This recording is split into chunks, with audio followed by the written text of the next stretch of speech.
मेरे को अभी पासवर्ड भी जाते भाई साहब मुँह कटा दूंगा ना जाऊं इजराइल के लिए जान दे হ্যাঁ, তোমরা মানুষ হিসেবে জাতি হিসেবে বড়ই চালাক একটা জাতি। সাদাসিধে একটা প্রাণীকে মা বানিয়ে নিয়েছ। তোমাদের যদি মা বানানোর এত শখ থাকে তাহলে যাও না বাঘিনীকে মা বানিয়ে দেখাও, না হলে মেয়ে সিংহকে মা বানিয়ে দেখাও, অথবা চিতাকে মা বানিয়ে দেখাও না। কিন্তু না, তোমরা বড়ই চালাক একটা জাতি। সাদাসিধে নিরীহ দুধ দেওয়া একটা প্রাণীকে, মাংস সরবরাহ করা একটা প্রাণীকে তোমরা বানিয়ে নিয়েছ তোমাদের মা। অথচ তোমরা সেই মায়ের মাংস প্রতি বছর রপ্তানি করো, হাজার হাজার টন রপ্তানি করে তোমরা বৈদেশিক মুদ্রা আয় করো। আর এমন মাংস আর কেউ যদি বহন করে তাকে পিটিয়ে হত্যা করো রাস্তায়। আহা, কতই চালাক একটা জাতি তোমরা, কতই ঘৃণিত জাতি তোমরা।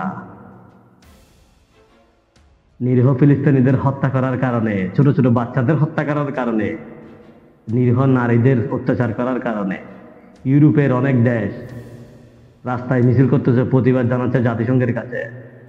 অথচ তাদের ধর্মের সাথে এদের কোনো মিল নেই। কেউ নাস্তিক, এরা কেউ খ্রিস্টান, কেউ আবার বৌদ্ধ, বিভিন্ন ধর্মের অনুসারী। তারা মানবতার কাছে প্রতিবাদ জানাচ্ছে। আর তোমরা পক্ষ নিচ্ছ কাদের? ইহুদিদের। তোমরা বলতেছো দরকার হলে ইহুদিদের জন্য তোমরা জান দিয়ে দিবে। तुम किसके साथ में स्टैंड करते हो? इजराइल के साथ में, ईरान के साथ में, किसके? भारत माता की जय, इजराइल माता की जय। मेरे को अभी पासवर्ड भी जाते भाई साहब मुँह कटा दूंगा ना जाऊं इजराइल के लिए जान दे दूंगा। কিন্তু কেন ইহুদিদের প্রতি তোমাদের এত সহানুভূতি, কেন এত মমতা? তারা তো তোমাদের মায়ের মাংস খায়, মাংস চিবিয়ে চিবিয়ে খায়। ওরা মূর্তি পূজা ঘৃণা করে, মূর্তি যারা পূজা করে তাদেরও ঘৃণা করে। তাহলে কেন তাদের পক্ষ নিচ্ছে তোমরা? তাদেরকে এত সাহায্য, এত সহযোগিতা কেন করতেছ?